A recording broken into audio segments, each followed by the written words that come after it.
Our lives are stories, they tell us who we are. But me, my friends. Hello and welcome to our webinar this evening. It's titled The Role of the Library in Reading for Pleasure. Today our presenter is Megan Daley, Teacher Librarian and ASLA Teacher Librarian of the Year for 2023.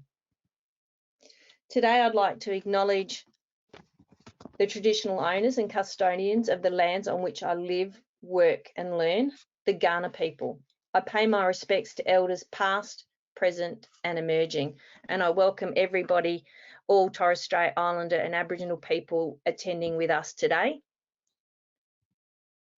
Today's professional learning team is Kat Hodgson and my name is Sonia Brownridge, and we'll be facilitating this webinar today. You'll see on the side that this is a recording today, so there is no chat, and you will receive the presentation slides and recording and attendance certificate after the event. Today's professional standards for teachers are listed below. And today I'd like to welcome Meaghan. Meaghan's going to talk to us a bit today about the work that she does with reading and how she can promote it. So welcome, Meaghan. I am going to talk to you this evening about the role of reading for pleasure, a topic that is extremely dear to my heart. For those of you who don't know me, I am a teacher librarian in Brisbane, and my bio is on the screen now. And some of you may know that I have been awarded the Queensland Teacher Librarian of the Year, as well as the National John Keane Librarians Award, and of course the ASLA Teacher Librarian of the Year in 2023. I'm also an author. I wrote a book called Raising Readers in 2019. I edited a book called Teacher Teacher, which has come out in 2023, and in February 2024, I have The Beehive coming out, which is my first picture book, and it is with Walker Books. I'm also a podcaster and a bit of a regular literary judge, and I've been the curator of the Brisbane Writers Festival children's program in 2023. Throughout this webinar, I really hope to offer some insight into where we are at with reading for pleasure and the role that the school library and school library staff play in reading for pleasure. School libraries have to compete, obviously, with many different areas of the school for recognition, for funding and for staffing. I've been working in school libraries for over 20 years now, and I've won, as I've just outlined, multiple state and national awards for my work, and yet year after year after year, I feel like I am justifying my job. Research informs us of the benefits of school libraries, but our benefit needs to be understood far beyond the walls of the school library and our industry. So I'm going to cover in this webinar where we are at broadly in reading education across kindergarten to grade 12, and why we must continue advocating for reading for pleasure, and how we can advocate for reading for pleasure and promote reading for pleasure in our school libraries. The webinar is going to look at academic research and also anecdotal research around reading for pleasure and the role that the school library and school library staff play in reading for pleasure. The evidence that reading and academic and social success coexist, and the library as a centre of wellness and of community building. I'm going to go through some of that research and then give some practical strategies about how I like to promote reading for pleasure. Now, in all of my work and my talks, I always come from a base of research, because I believe that, especially as library staff, research should underpin everything that we do. This doesn't mean, however, that I ignore the anecdotal and the staff room conversations and the popular media-informed view of school libraries, because I've got a voracious appetite for information in all its forms, but I hopefully look at things with a critical eye and through the lens of research. And I just wanted everybody to pause and have a bit of a read of this quote from Dr. Margaret Merger, who, of course, many of you would know. I really think that this is an important quote to take note of, that one of the greatest frustrations with school library research is the fact that their research rarely features in broader educational literature and educational settings. It remains bound in the world that we are in, and it's something I feel very strongly about, that we need to share our story and we need to share the power of school libraries with a much wider audience beyond those of us who are already converted. So I guess my challenge to you with this webinar is to pick just a couple of things which resonate with you, take action, but more importantly than that, share with others the learnings and the power of reading for recreation, and not just with those in the library space. Think about different ways that you can share just a few points about the importance of reading for pleasure with those outside of the library space, whether that be in your school community, your local community, and your friendship groups. So where are we at with reading across kindergarten to grade 12? I'm going to start in my own area of teaching, which is the early years. If you work in a primary school context like I do, you will no doubt be engaged in conversations about the science of reading and systematic synthetic phonics. You may be, like me, drowning in the cataloguing of thousands and thousands of decodable readers and the culling of traditional readers. I feel like I have spent the last year disposing of traditional readers and spending countless amounts of curriculum money on decodables, and it's taken me a long time to come on board with the science of reading approach. I was taught about a balanced approach to literacy, and in fact in my book Raising Readers I talk very much and talk openly about my balanced approach to literacy, whereby I see phonics as really important, but I also see that traditional using the pictures as cues and all of that sort of stuff as part of the learning to read process. I think what potentially switched me on to the power of the whole science of reading approach to developing reading within an early childhood context was listening to the podcast series Sold a Story. It made me question everything I had ever been told about reading development. I've also seen firsthand the benefits of decodables. My youngest stepson has dyslexia, and I now firmly believe, having watched his journey from prep and now into year 2, where he is a voracious reader, we'll work on the writing, but he is a voracious reader, and I now can see that potentially his journey would have been a lot trickier were it not for the science of reading approach. And I guess what I've heard over and over at conferences around reading development is that the science of reading approach harms none, it benefits many, and it is essential to some. So I think I have really had something switched on inside me after listening to this podcast series, which I'd highly recommend if you're a primary school teacher, and doing a bit of my own research, of course, on the science of reading and going to lots and lots and lots of conferences. In the upper years context and into secondary school, data has revealed for quite some time the achievement gap between boys and girls in secondary schools is widening, and between regional and remote areas, that gap has remained steady. And we know that as geographical remoteness increases, student performance decreases in key areas like reading. Anecdotally, we all know that it is hard to engage teens in reading for enjoyment and to argue for a balance between screens and sport and reading.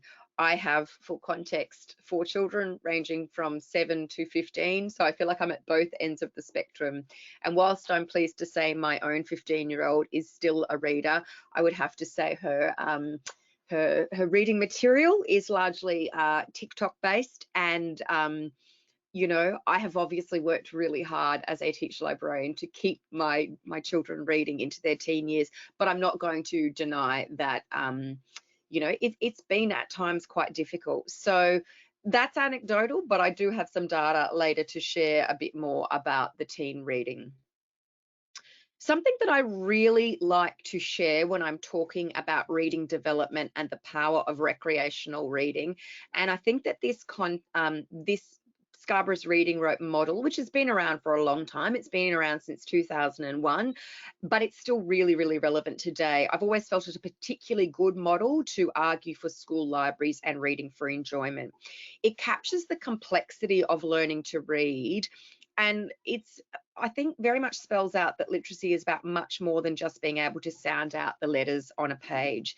Skilled readers need to be able to both master the words and what they mean. And to do this successfully, they have to bring various skills together, like vocab, language structure, verbal reasoning, alongside background knowledge and literacy knowledge.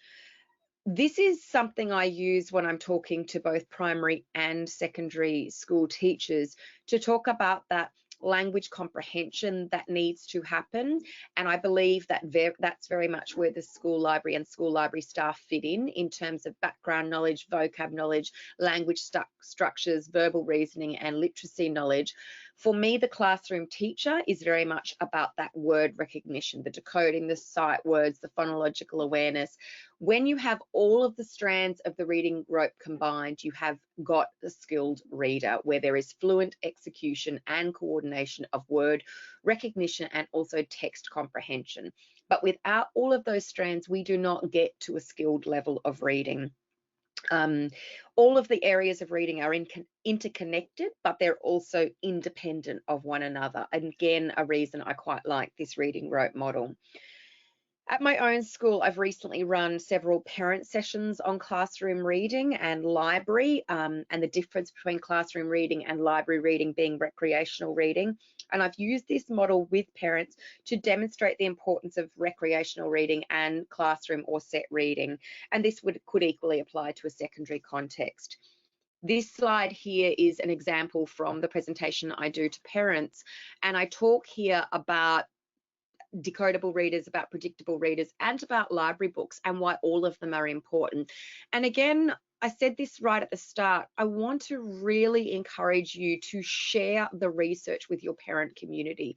It is only when there is a groundswell of support from your school community that I think recreational reading gets a seat at the table.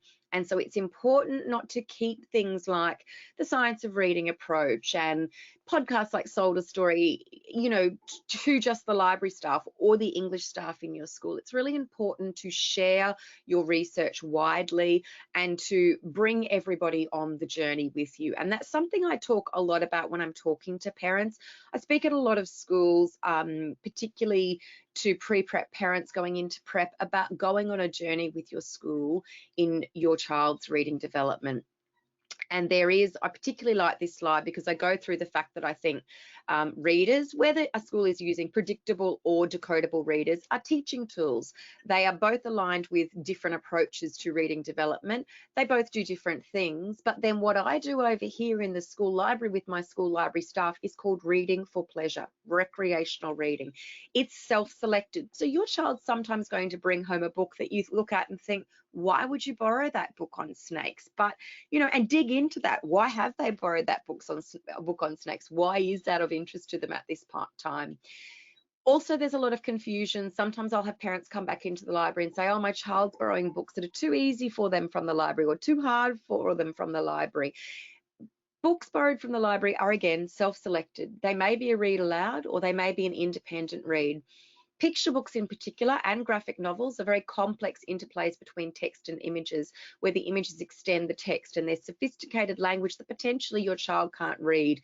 And library books and recreational reading material is about discussion, it's about deep and critical thinking. So I've always found it really useful to talk to my parents quite openly about the fact that we have got different you know, the school library team and your classroom team are hitting different areas of the curriculum and different areas of reading development. But going back to Scarborough's reading rope, you do not get a skilled reader and a lifelong reader or a child starting on their journey to becoming a lifelong reader unless you have all of those strands. If we have a look at the Australian curriculum now, we've just had version 9 of some parts of the Australian curriculum released, and I and many others are making their way through it at the moment with our curriculum leaders And even though some of it has been pared back, I think you'd agree it's a lot. The Australian curriculum is a lot. The days of after lunch silent reading are long gone. And I don't know about you guys, but I'm flat out getting my classroom teachers to do a class novel, to read to their children after lunch in a primary school, or to have secondary teachers engage in wide reading programs. If we do look at the curriculum, however, there are these quotes. Students engage with a variety of texts for enjoyment. So it's there in black and white. And those of us in this webinar would know that the school library and the school library staff are incredibly key in that reading for enjoyment. It also talks there about the types of texts, which may include picture books, various types of stories, rhyming verse, poetry, non-fiction, all of the things that we as school library staff love to see. I've recently been in New Zealand, and I was speaking at the SLANZA conference in New Zealand at the School Library Association of New Zealand in Palmerston North. And like Australia, the New Zealand curriculum has just had a bit of a refresh. The refreshed New Zealand curriculum is, can I say, a really beautiful document.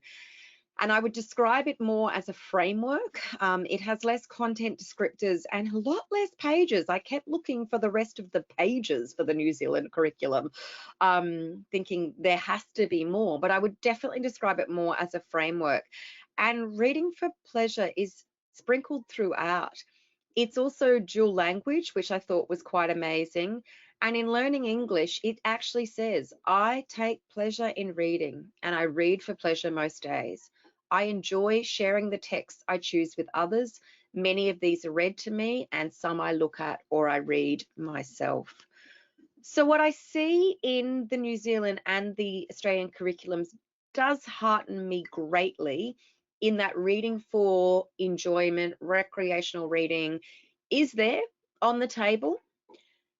But our declining literacy levels are not reflective of this. And skills-based reading is crucial, of course, but I really do think that reading for pleasure is missing. And we seem to have sucked all of the love out of reading in the curriculum for far too long now. So I do love that I see reading for enjoyment in the curriculums, but where is the school library in all of this? Over the next few slides, I'm going to share with you some research that I really want you to try and engage with post this webinar. I'm going to take you through a few bits of research that I have been engaging with recently, in particular this one here, which is a PhD for the love of good stories, a narrative inquiry into reading for enjoyment pedagogy. It's by Dr. Mel Green. It will be published in 2023 as a book. She has chosen to do a PhD by publication, but I'm going to talk to you a little bit about her research. I was lucky enough to be chosen as a subject for Dr. Mel Green's PhD studies over the last few years. And her entire PhD, as it says there, is an investigation into reading for enjoyment and collecting data around this. This is how she describes me. Now, I'm given a pseudonym in the research, and I'm called Amy. But I'm going to read out what she says about me, not for any accolades, because I think the way she describes me could be describing any school library staff member, from a teacher librarian, library tech, library aide, school librarian, experienced librarian. This is, I think, describing all of us. Amy might remind you of the children's book character Prue Theroux, the cool librarian. Her deftness and dexterity are awe-inspiring, and her passion for reading permeates the school. For Amy, every minute is a New York minute, and she races around to wrest the right book in the right hands. Like the city that never sleeps, she is a tireless advocate for children's reading. Her knowledge of children's books is both intensive and extensive. She is an encyclopedic authority on the authors and illustrators, their distinguishing writing and artistic styles. She knows all of the characters, settings, plot lines, and themes in Australian children's literature, as well as countless others from overseas. Her willing to share this knowledge is boundless. Amy describes herself as a very disciplined reader, with a side note that she hates the word discipline because it belies the bliss of books. She tells me that where most people place ornaments and centerpieces in her house, she piles books. When most people nap or watch TV, she reads. This reading is recreational and never happens during school hours. Her lessons are well prepared and delivered in tightly timed blocks. At allocated break times, she frenetically fields questions and queries from school leadership, teachers, booksellers, professional peers, students and parents. How do I get my child to read? What do I give my child to read? How do I get my child to love books? There is always a next book-related event to plan, teaching plans to submit, and new book submissions to attend to. Now, I really loved that description when I read it in the draft of Mel's PhD, because like I said, I don't think it's describing me necessarily, it's describing anyone I know who works in a school library and has a passion for it. Mel's research has come out of reports that she was reading about Australia's reading literacy performance at national and international levels. Reports such as the 2019 report on Australia's performance in the Program for International School Assessment, which found that only 59% of students attained the national proficiency standard in reading. Research findings indicate a really concerning trend of decline in literacy skills, and alongside this, a decline in reading for enjoyment. Mel is also a passionate teacher librarian herself, who has now sadly left the profession, but happily for us has gone into academics, really advocating for the school library space and collecting data around the value of reading for enjoyment. Whilst you can't yet read her full PhD, there are a number of articles that she has written, and I will link to those in my reference list, and you will get my slides for attending this webinar. Similarly, the study that I read just before I went over to New Zealand was this one, Great School Libraries in Aotearoa, a qualitative study. And this report was a collaboration between the Ministry of Education and SLANSA, and it aims to highlight the positive impact that a well-supported library can have for learners and for the wider school community. It looked at the common themes among interviewees, including librarians, students, teachers, and principals in a great school library. And these were, when you had a great school library, you had improved reading, writing, and digital literacy, development of research skills, development of knowledge beyond academic learning, such as leadership, mentoring, and other skills, and a sense of well-being, belonging, and community. If we look at how these outcomes were achieved in what they were determining were great school libraries, it was fostering a strong reading culture in a school as number one. Great school libraries were ones which promoted a culture of reading for enjoyment through collections, through displays, through events that were up to date, and through relevant student interests and providing the books and the resources that were relevant to their student community. Librarians were engaging in great school libraries in a range of ways, including emails, meetings, presentations on the services they offered and what they brought to the recreational reading table. It was through class library visits and by involving themselves in other activities such as sport days. Look, I'm going to admit I really, really hate sports days. I avoid them like the plague. And yet I know I have to turn up to them because I expect the PE teacher to dress up and turn up to my book week parade every year. So I'm going to encourage you all to get out of your school libraries and be a part of your school community as much as humanly possible, because I think when people see us involved in the school community, they are more likely to see us as part of the whole picture of the wellness and the community of the school, and in turn see reading as part of that as well. Great school libraries also provide resources for the curriculum. Class sessions at high schools are often developed at more advanced skills such as digital safety and citizenship, finding resources, using online databases, referencing, avoiding plagiarism and paraphrasing. Great school libraries in New Zealand also had a really big focus on well-being, and I'm a massive advocate for the library as a space of wellbeing. I'm currently advocating in my 5 to 10 year plan for my school library to be rebuilt, which it is being done in the next 5 to 10 years, but I want it rebuilt next to our school rainforest, because I want that as a place of wellness, our school rainforest and the school library, to almost become one.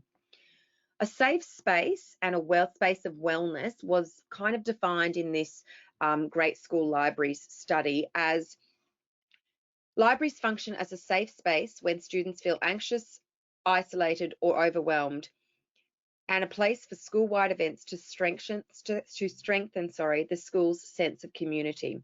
Research in the UK has also shown a correlation between children and young people using the library and better mental well-being. That's from a 2018 study, acknowledged in this study. Margaret Merger also has a lot of recent work on the school library as a place of well-being. School libraries, great school libraries, also recognise students' identities and backgrounds through their collections, events, and displayed. Students used the library as a supervised place to go when they may be experiencing conflict with other students or break time, or need some space from the busyness of the school. And finally, great school libraries have a focus on communities.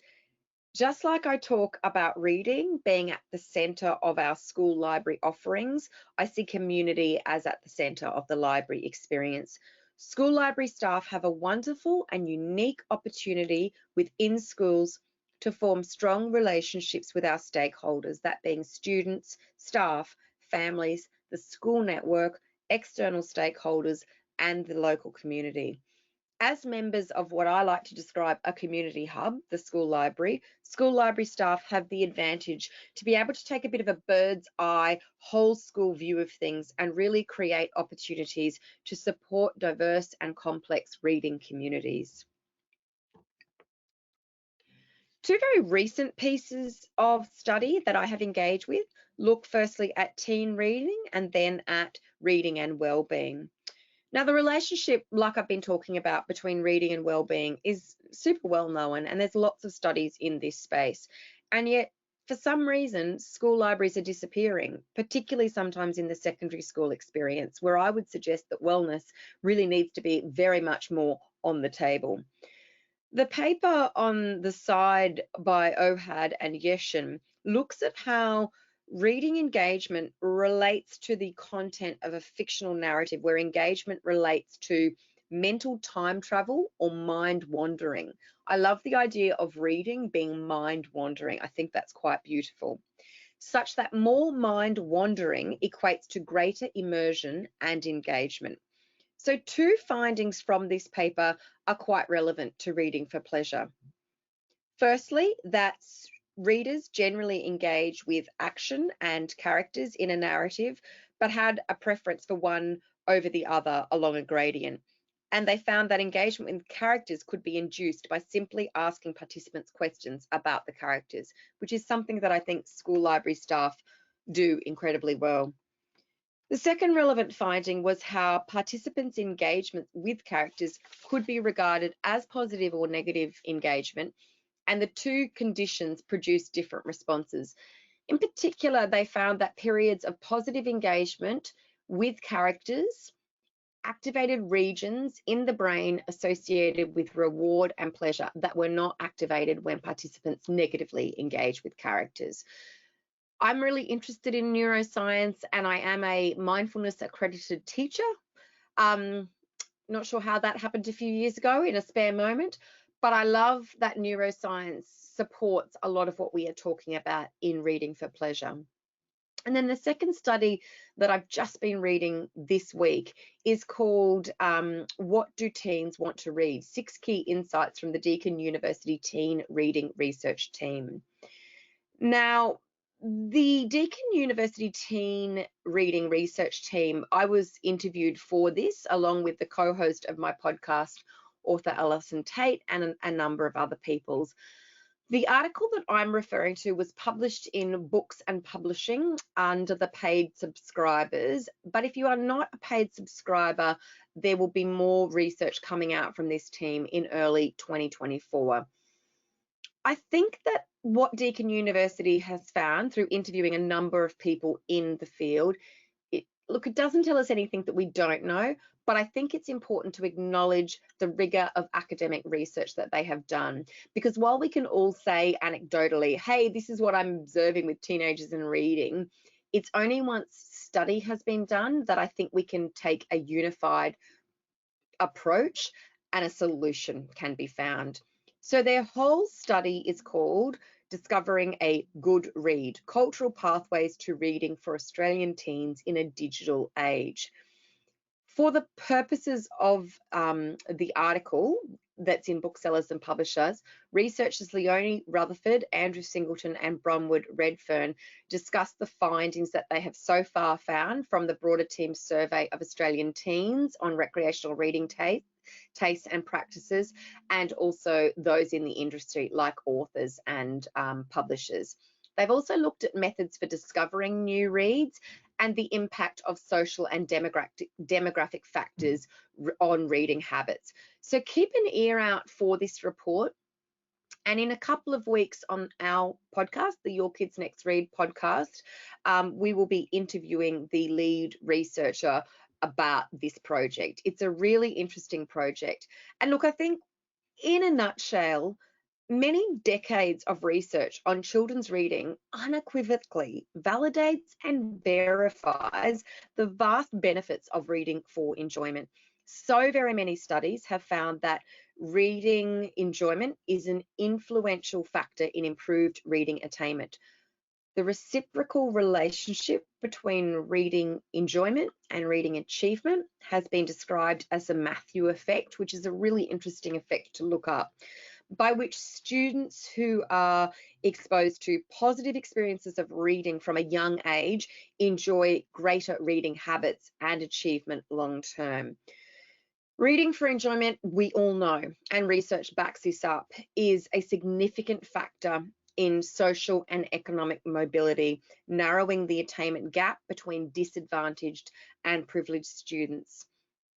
Research also supports a strong connection between children's reading enjoyment and their well-being. Collectively, the studies that I've talked about and just so many more, I've highlighted just a few quite new studies, unanimously support the idea of centering reading for enjoyment at the heart of our school curriculum. And yet, it just doesn't seem to happen. So I guess for the rest of this time that I have with you, I'm going to talk about how I am centering reading in the schools that I have worked at, how I guess I'm reframing reading for enjoyment, recreational reading for teachers so that they are able to fit it into the school curriculum. And I'm working with what I've got. I've spent many years, as I'm sure all of you have as well, despairing, feeling angry, feeling overwhelmed, feeling like, why am I bothering? To going, okay, I can't change everything, but I can change things in my school context. And this is what I've done. I talked earlier about the fact that I do have an interest in mindfulness, and I have become a mindfulness accredited teacher. Mindfulness is something which most schools are doing in some form or another now, usually in their social and emotional learning space. It is something that we need to look at in the school curriculum. So from my library point of view, I talk about reading these days as a mindful activity. I have rebranded for all of us at school things like silent reading, sustained silent reading, uninterrupted sustained silent reading, self-selected reading, extensive reading, drop everything and read programs. I have rebranded those as mindful reading. And in this way, I talk to my students about the fact that reading is an incredibly mindful activity. And I talk about how mindfulness practices help us all to improve attentional focus, lessen anxiety and stress, and increase resilience in children, and I believe in adults. I've highlighted on there, so I've developed sort of some outcomes, because every school loves an outcome. I have developed some outcomes for mindful reading practices, and the ones that I've highlighted there, I think very much pertain to recreational reading. That importance of understanding that mindfulness and in turn reading is a form of brain training. And I talk to my students about the fact that even at the ripe old age of 47, I have to really discipline myself. I have to train my brain to switch off from my device, to switch off from my 4 children, to switch off from, you know, everything that is happening around me, including the first of the Brisbane summer storms. And I have to focus, and I have to just be present with a book, and I have to be mindful while I am reading that book. The benefit for me when I do that is that I often find myself in a state of flow where I am just losing track of time. I'm deeply immersed in another world. I am deeply enjoying a book and being in another world. And I am not focusing on what I'm going to cook my children for dinner, how I'm going to get them to school in the morning because my car has to be serviced, and all of those 5 million tabs that we have open in our brains and our children have open in their brains as well. Whether you work in a primary or a secondary school, you will know the level of anxiety and stress that is happening for so many children. Mindfulness is about reducing those symptoms of anxiety and stress, teaching our children to self-calm, empowering them to manage their anxiety. And I believe that taking time to immerse yourself in recreational reading is a way to not only train your brain, but develop emotional intelligence skills around empathy, kindness, and compassion. You know, I mean, I often say reading can save the world.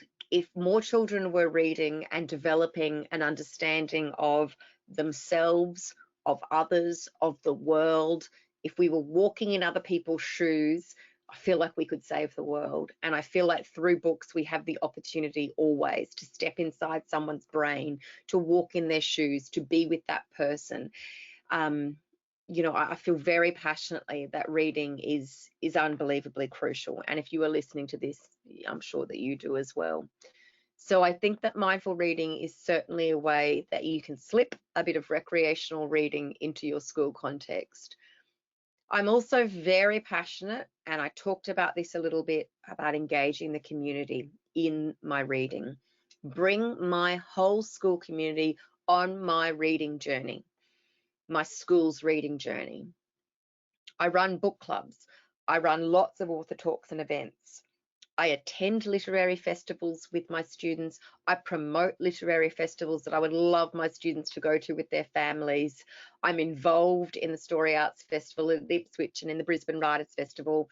I'm very involved in that literary space. I'm engaged in Readers' Cup and things like Kids Lit Quiz.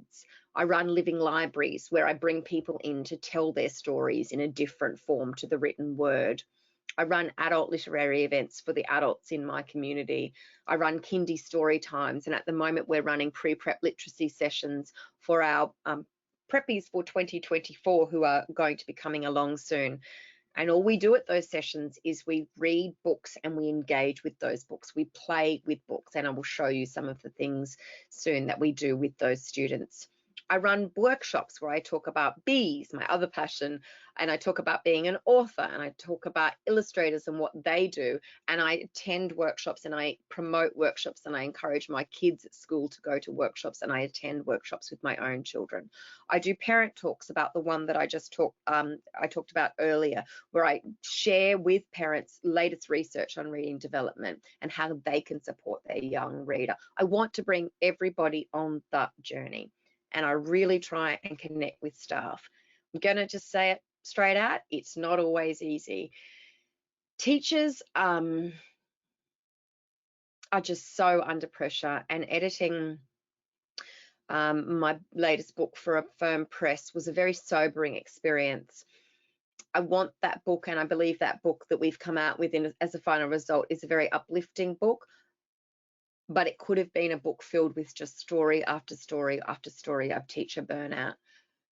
But I do very much try and connect with my school staff, my teaching staff, my administration staff, the ground staff, everybody on my school staff about their personal reading development and the importance of talking about their reading with children that they are working with. Just today, I was in our school rainforest because I've received an innovation grant to develop our school rainforest as a place of wellness. And of course, me being me, I'm shoving a bit of recreational reading in there, and we now do reading in the rainforest. We read nature-based books in our school rainforest. And I had today my agriculture teacher from school. I work at the school I went to 30 years ago, and Mr. Janke came in today and he talked about the school rainforest, which he began in 1969. And we walked around that with some students, and then we showed him the beautiful books that we've got, which are nature-based, and we talked about the importance of reading books about nature, but also being in nature. And it was beautiful to hear him talking to we had some grade 2 students and we had some grade 12 students there, and he talked to them about the incredible passion he has for reading, most of which are non-fiction books in the botany space. But he talked about his passion for reading, and he shared his reading experiences with these students. And so whilst that started very much as an environment club activity, it also became about reading. And I think that when you bring your staff on the journey of recreational reading, that is the moments that happen. I'm very passionate about holiday reading, and if it's possible in your school library, I always lend books over the school holidays, and I promote in my school newsletter over and over and over again all of the things that our local public library is doing over the holidays, and all of the things that our local independent bookstores are doing over the holidays. Like I said earlier, I run book clubs for students, but I also run book clubs for staff. That is not entirely true. At the moment at my new school, I am not running a book club for staff. At the moment, we just have a book shelf for staff in the staff room, but that is on my list for 2024. I work alongside teachers to embed reading in a really meaningful way through suggesting set texts with contemporary issues in high school, but also working with our primary school staff and our very early childhood staff about what texts are going to work best for their curriculum areas. I don't know about you, but when I have a teacher bring me something that they've found off the internet, all of the texts which are suggested tend to be American and or out of print. And I work really hard to bring relevant contemporary Australian books to the table. So just recently, I've worked with a year 1 and 2 team on developing for our units of inquiry for 2024 20 beautiful fiction picture books, which will go with each area of study in science and in HASS, that are in print, because I am just so sick and tired of trying to track down copies of out of print books that the curriculum suggests. I found beautiful 20 books that are just beautiful and relevant and contemporary and will work incredibly well for our teachers and for our students. I also, my final point there, I think, is something I would really like everybody to try hard. Again, teachers are incredibly busy people, but when I have author visits in the school, there is nothing worse than watching my staff sit up the back on their phones or checking their emails. I talk to my teachers about how author visits at the school are professional development for them. They are not non-contact time, and that although these people are working with our students, it is professional development for them. And there's always that I feel like the bad guy, and I know that they are incredibly busy, and you know, I will make up for it in other ways, usually chocolate or wine, but I think that it's really important that we encourage our teachers to engage with author and illustrator visits. I also run events, and these are from my previous school, but I also do run events for the community where I invite not just my school community, but the local community in. They are, of course, a marketing exercise if I'm working at an independent school, but they are also about bringing books to life. This is a vet convention that I've run many times over with author Rebecca Johnson, where children get a vet kit and a book, and we play vets and we talk about our books, and I have a bookseller. And those events have always been incredibly popular, huge events, and often sold out. In terms of digital and online, of course, we just cannot escape the fact that a lot of our teenagers, mine included, are getting their recommendations off Book Talk. I find it hilarious that my 15-year-old, Ava is her name, will text me sometimes and be like, "Mummy, would you mind getting me A, B, C, and D?" And I'm like, "Pumpkin, they're American. They're also aimed at adults, and they're kind of soft porn, and I'm not sure they're for you. And she's like, ugh. I do buy most of the books she wants off BookTok or get them from her, tell her to get them from her school library, because like I said right back at the start, she's still reading. And at this point, I'm just so happy she's still reading. But I think we can't ignore BookTok. But what I would encourage you to do is look at BookTok, see the themes that are talked about on BookTok, but then find Australian equivalents. Danielle Binks does the most astonishing presentation on BookTok and why Australian books will never sing on BookTok. We just can't compete with the American market and the size of it. But she does a really interesting talk for students of hers at the university at which she works, but I've also seen her at a number of school libraries, where she talks about the importance of not dismissing BookTok, but then finding Australian equivalents and knowing that it's going to be a hard sell. There is just as good books out there as what is on BookTok, but it's going to take time and conversation. But in terms of that, curate your own social media to show you contemporary young adult middle grade authors in Australia that will fill you up and give you something to talk with your students about. Podcasts are a great way to find out about new books, new authors. We have a podcast, Alison Tate and I, called Your Kids Next Read, Growing Readers and Writers. We're up to about episode 127 at the moment. We interview authors and illustrators. We're doing a series over the Christmas holidays where we interview publishers and librarians and people inside the industry, but not writing or illustrating themselves. And we do a book mail session each week where we talk about 3 to 4 new books each, which have come across our desk. It's a great way to keep up with what is current. But if you are in that secondary context, yeah, BookTok is your friend, and it's also, I guess, what you are competing with. In terms of book clubs, they can feel overwhelming, but I guess what I see as the benefits are relationships and the relationships that you build with your book club members. I started book clubs at my previous school. It would be close to 17 years ago, and 2 of those book club members wrote pieces for me for my book Raising Readers in 2019, because the book clubs that they were in with me in primary school were in one case still going, and in a second instance the mum just felt like I had given her child a safe but social space to express who she was as a person, and it kept her reading, quite frankly, but it gave her a friendship group which she maybe wouldn't have had otherwise. So although book clubs are a lot of work, I feel like the relationships they form are important with their peers, but also with the adults running them. Book clubs do keep kids reading. They keep them reading widely. They build literary knowledge and skills. They can kickstart tricky conversations. I had a book club a couple of years ago that my eldest daughter at that time was in. It was in grade 6, and we read a book about in which a father had passed away. It was Meg McKinley's Catch a Falling Star, I think, from memory.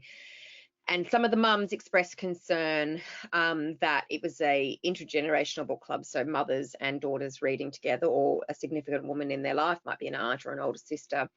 They expressed concern about how my daughter would cope with that. And I said, you know, look, because for context, my husband passed away 7 years ago, and my daughter obviously didn't have a dad. And I just said to them, this will kickstart conversations she has never been able to have with her friends, and it will give her friends an insight into how her world has been for the last 7 years. And far from being something that was triggering or confronting for her, it gave her a sense of ease and a sense of community in that people were understanding where she was coming from. Book clubs also help us to connect with technology if you are using technology as part of your book club, potentially through Zoom meetings and that sort of things. And it makes reading a priority. I mean, quite frankly, PE teachers talk about training for sports being a priority. I don't see why we shouldn't make reading a priority and schedule it in through having things like book clubs. My objectives have always been a sense of joy and fun around books being fostered, and to present to students literature which will inspire, engage and challenge them. And you can see some of my other objectives on the screen there. Book clubs for me have been really key. They are a lot of work, but I have got from them more than I have given. The benefits I have seen are students reading quality books and thinking deeply about them. I've seen laughter, joy, conversations around books. I've seen disagreements around books, but also validating interpretations of books. And I've seen staff and parents role modeling reading. Just in terms of how I make my library lessons, particularly with my, say, my pre-prep literacy or some of my more informal literacy that I do with groups, how I make it less of a lesson and more of a recreational reading, but still a response. I like to use mini whiteboards, and you can see some of them on the screen there, where it's not like we're not committing anything to a document. We're not presenting anything. We're just going to rub this off. We're going to talk about the complication, the resolution in all of these books, and then we're just going to rub it off. I think it takes some of that pressure off the students, and it makes it less of an exam and more of just I'm going to put my thoughts all down on a mini whiteboard and then I'm going to share them. I love loose parts play. And some people would see this as a very early childhood activity. I've done this with grade 7s and 8s as well, where I use loose parts to recreate a part of the story, or in this case, I was looking at the light in how the sun got to Coco's house and how it shone on particular areas of the illustration, and how Bob Graham used colour and light to direct your eye to where the action was happening in the book. And then we recreated some of the scenes from that book with loose parts. I also like to extend a story, so I will often photocopy a page from a book and have students extend the illustration or talk about some of the things that they see. These are all, to me, just really low, they're high comprehension activities, but they're low in stress. And I don't feel, I never want my students in my lessons, in my library time, in my pre-prep literacy, to feel stressed by the experience of reading. Looking at past and present, again, using mini whiteboards. I love a mini whiteboard. It's committing something to writing, but then you're rubbing it out. There's no stress involved. Past and present again. And using giant post-it notes to, again, with a group, work out, you know, in this case, we were thinking about the jobs that Lizzie had to do in Lizzie Nonsense and the jobs that we have to do these days, and the way that they were very, very different. I like to take the stress out of the reading experience and within the school library, because like I said right back at the start, I see my job as the recreational reading and the background knowledge and all of that stuff around, and comprehension around learning to read. My reference list is up on the screen there now, and I just wanted to end by saying thank you, and that you're very welcome to reach out to me on any of my social media channels and ask me any questions that you may have. There's my websites and my social media handles. So I will hand back now. Thank you, Megan, for such a wonderful presentation. It took me all my strength to continue to keep up with you as I was writing my notes. Very huge amounts of things for me to go back and consider in my own situation in a middle school library with year 7 to 9. So a lot of what you talked about resonated really well with me. For those of you attending, our post-webinar evaluation sheet will come out afterwards, and a certificate of attendance, slides and the video recording will be emailed out to you. Membership information for ASLA is available at the link below. We've come to the end of our webinar series for 2023, so we ask you to keep a lookout for the 2024 program of monthly webinars, and these will be offered free to all members in the coming year. So thank you very much for attending our webinar tonight, and thank you, Megan, for sharing such wonderful, insightful information to all of us. Thank you so much. Goodbye, everybody. All our lives are stories, they tell us who we are. But me, my friends, my family, those we love and love no more. Live our lives as stories, not always know